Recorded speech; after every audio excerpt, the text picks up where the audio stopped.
Hey everyone, Margarita here. I know it's a bit echoey in here, but since I remodeled the house, I did this room, actually I did the whole house and nothing but flooring, so that's why it's quite echoey in this room. This is the room I put my soft hyperbaric chamber in, and it is in its own room. That way nothing disturbs it. That way it's completely separate from everything else. Initially, I did have it in my front living room some years ago. But I've had to make some changes and move things around. So this is the room it's in now. And I put it together yesterday. So what I'm gonna do is show everyone how it works, how you go about using it. Because yesterday's video, I did one from inside the chamber. And now I'm gonna go about showing you how to get it up and running. Since I already put it together, I won't be doing a video on that. However, if you do buy one, it comes with a full set of instructions. It is gonna take you quite a while to get it together the first time. They are easily, you can easily take it down, move it around, put it back up if you have to. You can transport it. It does come with a carrying case as well. Depending on the type that you get. So I guess it depends on how much money you're willing to spend on one, because they range anywhere from, I believe it's $7,000 to $100,000. So this is the carrying case. It does fold all the way into that. However, most of the time, as long as I have it and it's usable, I have it set up. So this is while it's deflated, before anything gets turned on. This is what it looks like. It does have the PVC piping. That is what holds it in place, along with these straps that are in the front and down at the bottom. And then it's got a couple of these black things on both sides, on front and top and bottom, so it doesn't roll anywhere once it does get blown up. Now, I've made some modifications and made the tubing shorter than what it actually came with, because it gives the oxygen output more. And this is my rental concentrator, not the one that I own. So this is what the concentrator should look like. For a home hyperbaric chamber, you want at least a 10-liter oxygen concentrator or higher. So what you're gonna do first is actually flip this on, and you wanna make sure that it is up to 10 liters per minute. Put it toward the higher end of that. That's what gives you the most output. And then up here, you wanna make sure, because this means low oxygen, give it a minute because of all the tubing. You want it to be in the green, where there's enough oxygen getting through all the tubing. So because there's all this tubing connected, and then it goes to from the outside of the chamber, right there, and then it connects all the way on the inside, all the way to this oxygen mask right here. So what you're gonna do is you would put this on first. Make sure it has the flow fully getting through the mask before you put yourself or anyone else in it. And then again, wait until this turns green on the concentrator. And then the other thing is, because when you go to get out of it, you have to let the air out, which can be done on the inside or outside. And that is this red valve. And you can turn it to let less or more air out when you are ready to get out. So most likely last time you used it, it would still be turned in the position to let the air out. Make sure it's pointed so that it's in the closed position when you go to get started the next time that you use it. So make sure that's there. Now you see the oxygen concentrator is on green, so it's got the full proper amount of flow going. Now the way I used this last time, I'm gonna have to reverse this because of how I used it last. Okay, so let me get this situated so I can show you. There is 2 layers of zippers on this. You do want to make sure that both sets of zippers are all the way completely locked in place, which you can do you can get yourself in from the inside, or the person on the outside can do it. With me, my son and I can put each other in there. Even though he's 9, he's been doing this since he was 6, with the home chamber, with putting me in it personally, because I had no choice, and he had already been using this chamber at home and the one at the center for some years at that point, so he is very familiar with how it works. However, when all that happened, I had no choice. Our lives were in danger. I had to leave. He was the only person with me. So at that point, he had to learn how to do this and put me in there, because I was not good at all during that time. So he does know how to do this. Normally, you would usually get somebody a little bit older.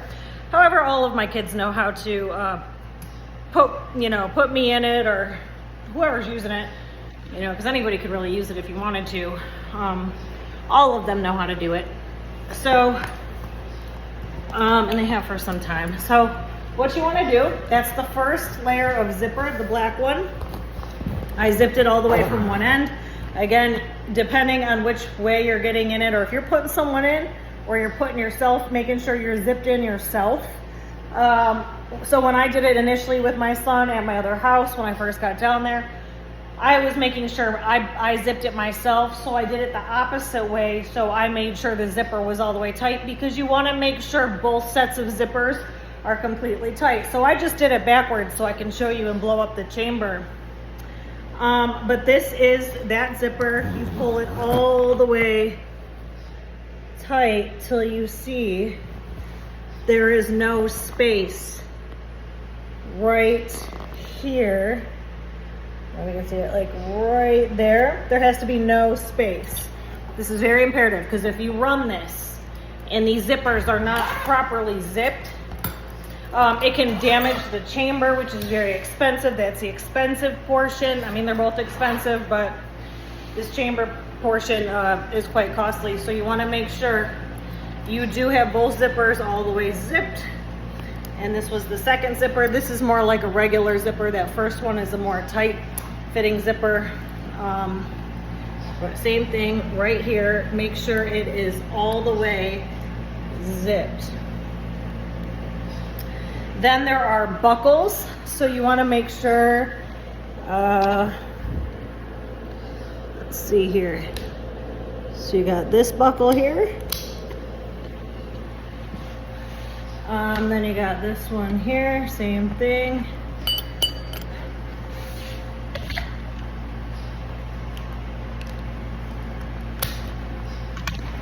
And then this one here, same thing.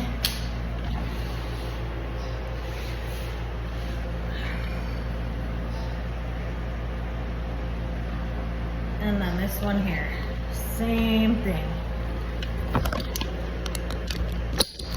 So it should then look like that all down the entire length. All 4 clasps and both zippers fully zipped up. And then this is the gauge that tells you how many atmospheres of pressure that you're going to be watching as it blows up. And you're going to come over here, and there are 2 motors, as I stated in the video from the inside. These 2 motors, it's basically a backup system, so that way it's fail-proof in case one does not work or stops working. It's not a risk factor. But you would run both at once.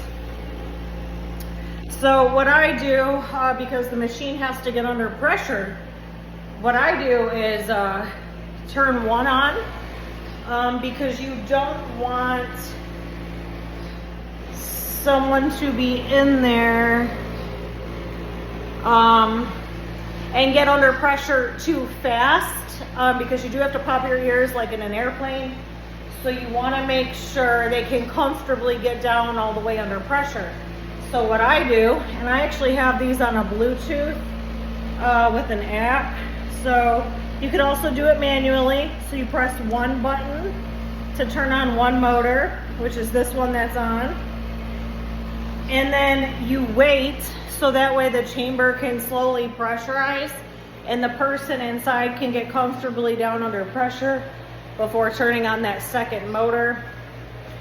So I'm going to show you the valve, and you can watch it slowly blow up to pressure.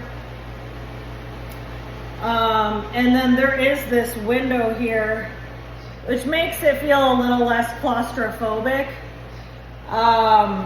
It's always been kind of foggy like that. It came that way, it was made that way. However, you can still see the light through it, and because it's white, you know, it's not as claustrophobic feeling. You can get comfortable in there. Some people may have a problem, but you can see it slowly blowing up and inflating.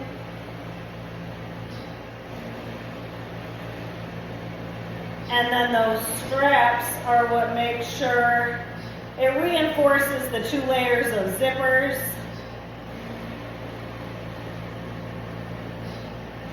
Now when you use those Bluetooth apps with the plugs, you could do that yourself from inside the chamber based on how comfortable you are with how fast the chamber is pressurizing. And then you could turn on the second one sooner or later based on how you feel while you're in there. But I'm doing it manually for you because there's actually nobody in there. And then I'm going to show you the pressure gauge. It's slowly starting to move up, and that's just with one motor running.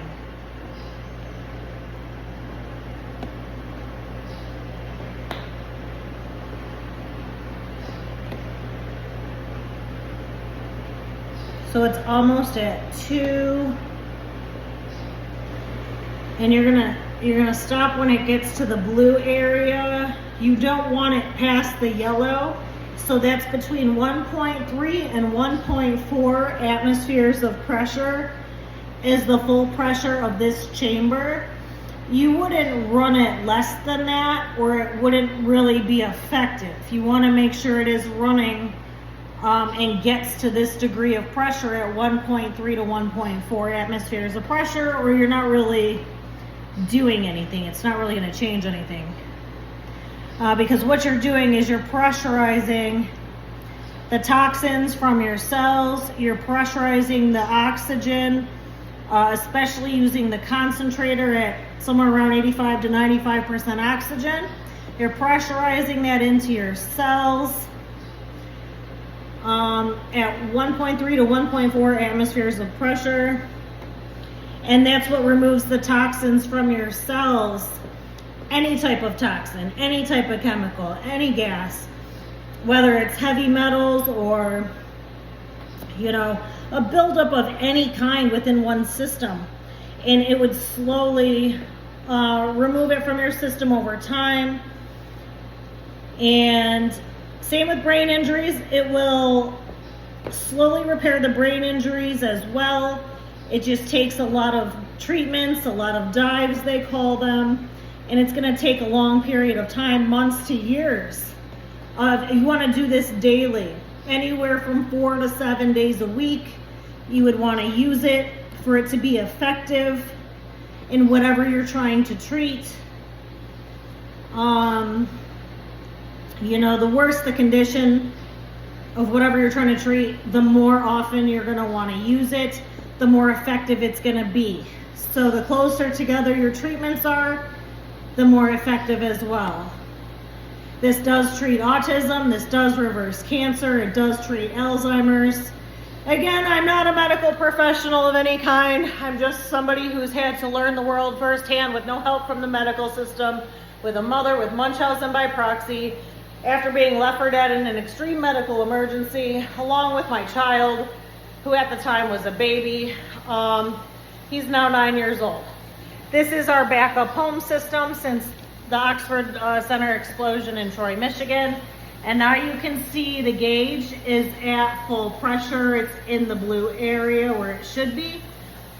So what you would then do, just to get that person in there under pressure comfortably, wait until it gets to that level and then turn the second motor on. So both of these motors should be up and running now at this point once it reaches full pressure. And then once that happens, it gets louder because the air is then coming out the back end of the chamber at a very slow pace, and it's pumping more room air in as it's pressurizing some of the air out the back end. That way it's not just building and building and building inside the chamber. And again, to be the most beneficial, you want to make sure you have an oxygen concentrator that you're using, not just the chamber itself, which you could use just the chamber itself, but it's not really going to do very much good. It might a little bit, but the concentrator is where it's at. You do need a script for it. You would have to find a doctor that could write you a script for it. Find you one that understands that you understand your own health, or if you're some type of performer where your body or your muscles need excessive amounts of oxygen. Oxygen will give your muscles and your body that much more performance level. Generally, doctors who know about this don't have a problem writing this script, even if you didn't have some serious injury. So that's how you go about it. Now it is at full pressure, it's running. It's, you keep it that way. It doesn't, I've never seen it go past the blue to yellow mark ever. But you would do this for an hour and 20 minutes exactly at full pressure. Set an alarm. You want to have somebody on the outside of the chamber while the person inside is treating. You don't want to leave that person in there alone. Numerous reasons. It can cause death if something goes wrong and the other person isn't being supervised. On top of the fact that those high levels of oxygen can cause you to fall asleep, especially if you are injured or you're overloaded with some type of toxin. It can make you tired while it's getting removed while you're in there. So you want to make sure there is a person on the outside as well who understands how to operate the chamber. Now with me, that's most of the time, that's my 9-year-old who's been the person on the outside for me the majority of the time for the last 3 years. Prior to that, my older two kids do know how to use it and were that person prior to him. But it's not really safe. You can operate it yourself. But again, if you're injured, and especially if you have brain injuries and whatnot, you're most likely going to fall asleep in there. You can go about 2 hours in one of these things safely in a soft hyperbaric chamber, whereas a hard chamber at the facility wouldn't go over an hour and 20 minutes. And you can do 2 of these treatments per day. But if you're going to do that, I wouldn't go over the hour and 20 minute mark, which is generally what I use with every treatment every time. You can do 2 in a day, but you want to make sure you do them at least 4 to 6 hours apart. No less than 4 hours apart. So you can do up to 2 a day, whether you're using a hard chamber at a facility or one of these soft chambers. And it will heal you at a more rapid rate. So the closer together that your treatments are, the quicker the healing will be. Same with the brain injury, any type of injury. What it does is it provides a rapid amount of oxygen under a pressurized rate to the injured area, and that extra amount of oxygen being delivered in that manner is what rapidly heals the body. So you're getting almost 5 times the amount of oxygen to those cells, to that organ, to that area of the body, or the entire system, like in our case, our entire system, along with our brains, because our brains are injured as well. So we have numerous issues. And it will work for all of it. Again, it does take time. You will experience some effects that's not a negative effect. What that is whatever you're injured with or poisoned with or whatever the problem is, it is reversing. It's coming out in reverse or it's healing. So when that's going on and you're having after effects and symptoms, that's going to happen. That's how it comes out of your system, and that can be a wide variety of symptoms. But that's not a negative effect. That's the treatment working and removing whatever the problem is from your system. So again, if you're really that injured, especially your brain, you will fall asleep in there. You can. And one of these, you can take electronic devices in. There is no risk of explosion due to the amount of air being pumped in by these compressors right here. Pumps about 21% room air in, and because of the 1.3 to 1.4 atmospheres of pressure, it then creates about 24% oxygen within the chamber, so higher than room air, and then you have the concentrator with the mask that you're breathing while you're in there as well. So that's how it works. I do believe there's about 6 companies that make these. The one I bought mine from is called Summit to Sea, and make sure you set a timer, and like with these, you can have your phone in there, so even if the person on the outside got bored and fell asleep, you can call them, or they can hear you screaming from in there most likely. But usually you would do it while everybody's alert, so that way there's not an safety issue. Because numerous things could go wrong, but as long as you have that second person outside, there's not generally a problem. But yeah, that's how it works. That's how you go about it. That's what it looks like fully at full capacity, expanded, while under full pressure at 1.3 to 1.4 atmospheres of pressure. Now, when you deflate the chamber, what you do is you would shut one of the compressors off, and then you go to the red dial that lets the air out, give it one turn, and it slowly lets out the air and slowly deflates it. And then you can see the gauge as well, slowly coming down.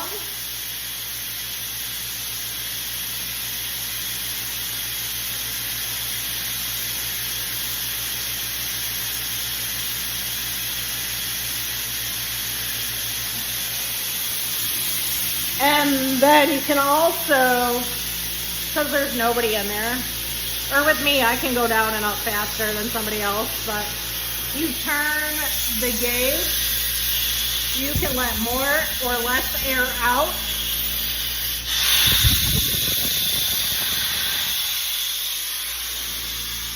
That way it gets let out at a more rapid rate.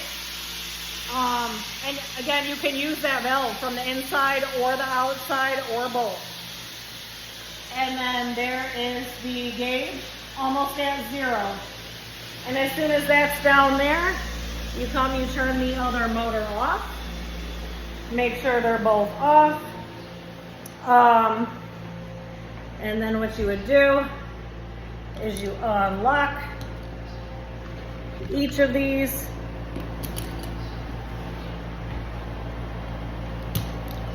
And then you unzip. So basically backwards of what you did to get in.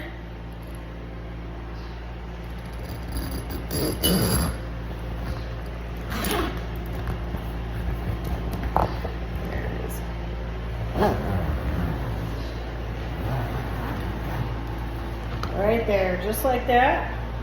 And then the person will be able to get out, and then you shut the concentrator off after the person comes out. You don't want to cut off their oxygen. So especially if you have carbon monoxide poisoning, you're in a state of suffocation continuously. As long as you're experiencing effects and symptoms from it, that is the result of the suffocation and what you're experiencing from that and from the overload of carbon monoxide. So I just wanted to show everybody how that works. I've had this chamber since 2019. Eventually I'll upgrade and get the $30,000 chamber. It's more of a hard chamber and should last about 25 to 30 years as well. So That's what I'll be buying next.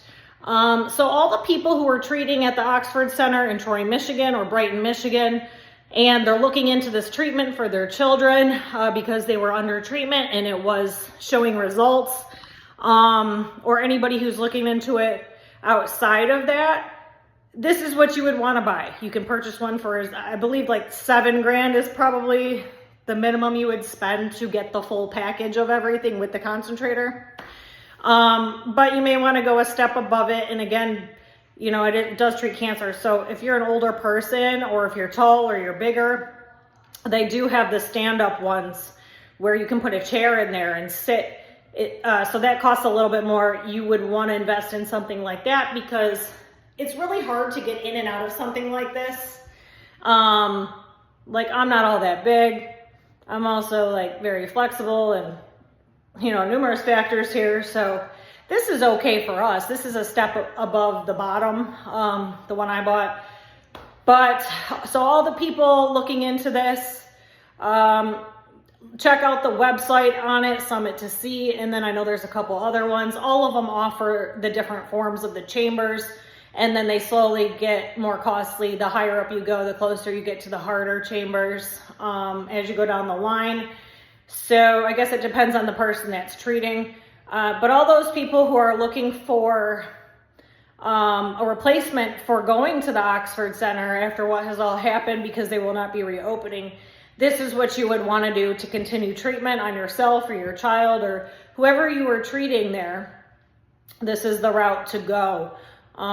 They do ship them to anybody without the concentrator. And then all you have to do is, you know, basically doctor shop until you find one that understands that you understand your own health or your child's health.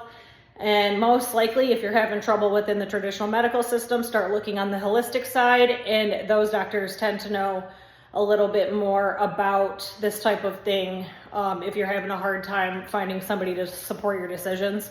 But you do want the concentrator. That's the main key here. That's how you get everything pressurized from your system at the rapid rate 4 to 5 times faster. So that's what you would want to do. That's how you go about it.